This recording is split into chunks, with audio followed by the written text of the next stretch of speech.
महाराष्ट्र राज्याच्या सांस्कृतिक संचालनालयातर्फे बोहडा महोत्सव पाली येथे आयोजित केलेला आहे.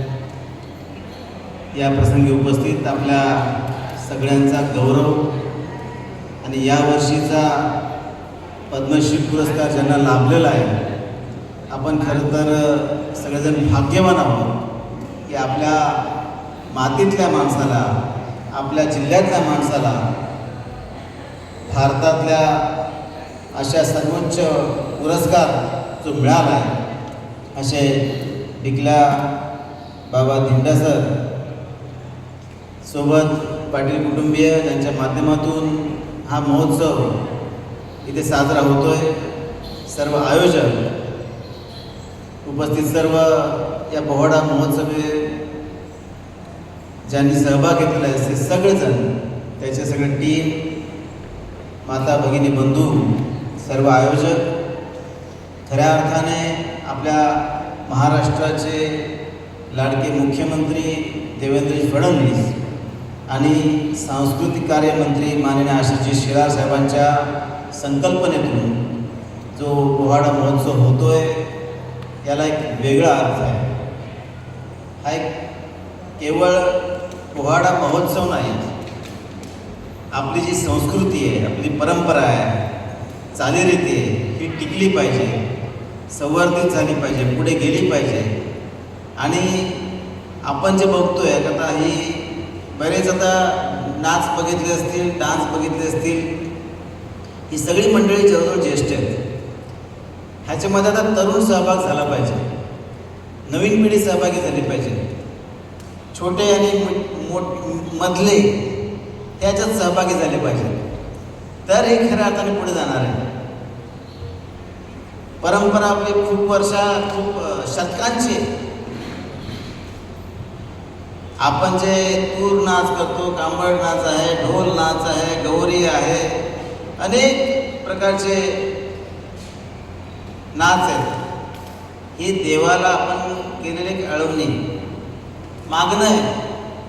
पाऊस नाही पडेल तर हा डान्स, काय आपला जन्म झाला तो डान्स, लगीन असेल तर तो डान्स,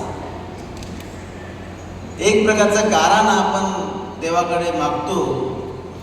आणि त्यानंतर ते तानसेन आला, भीमसेन आला, म्हणे तो सूर लावला का पाऊस पडतो. अरे तो तर आत्ताचा 15व्या शतकात आणि 16व्या शतकातला आदिवासांचा पूर्ण कामण डान्स केला का हा पाऊस धोधो पडायचा का नाही पडायचा. ही परंपरा आहे. तो आता नव्या ह्याच्यात आलेला आहे, मला माहीत नसेल म्हणून मी सांगतो. त्यामुळे ही जी संस्कृती ही टिकली पाहिजे, वाढली पाहिजे. आपला शिक्षण तंत्रज्ञानामुळे आपण आता प्रगत होतोय, नवीन नवीन तंत्रज्ञान येत आहे, AI येत आहे. आमची पण पिढी आता शिकते, आमची दुसरी पिढी शिकते. त्या दुसऱ्या पिढीला हे सगळं समजलं पाहिजे, सगळ्या जगाला समजलं पाहिजे. आम्ही ज्यावेळेस शिक्षणाने ज्यावेळेस मोठं होत असतो त्यावेळेस आमच्या संस्कृती आमची लोप न पावली पाहिजे, ती टिकलीच पाहिजे. आणि पुढच्या पिढीला ती समजली पाहिजे, पुढची पिढी सक्षम झाली पाहिजे ते पुढे घेऊन जाण्यासाठी. आणि यासाठी अशा प्रकारचे महोत्सव हे काळाची गरज आहे. आणि त्यामुळे सांस्कृतिक मंत्रालयाला मी खूप आभार व्यक्त करतो, अभिनंदनसुद्धा करतो. आयोजकांना मी सुद्धा आभार व्यक्त करतो की त्यांनी अशा प्रकारचा उपक्रम इथे घेतला. खरं तर पावसाळा सुरू झालेला आहे, लावणी सुरू झालेली आहे. आणि अशामध्ये आपण थोडासा महिना अगोदर जर प्रोग्राम घेतला असता तर याला मोठं व्यापक स्वरूप आपण देऊ शकलो असतो.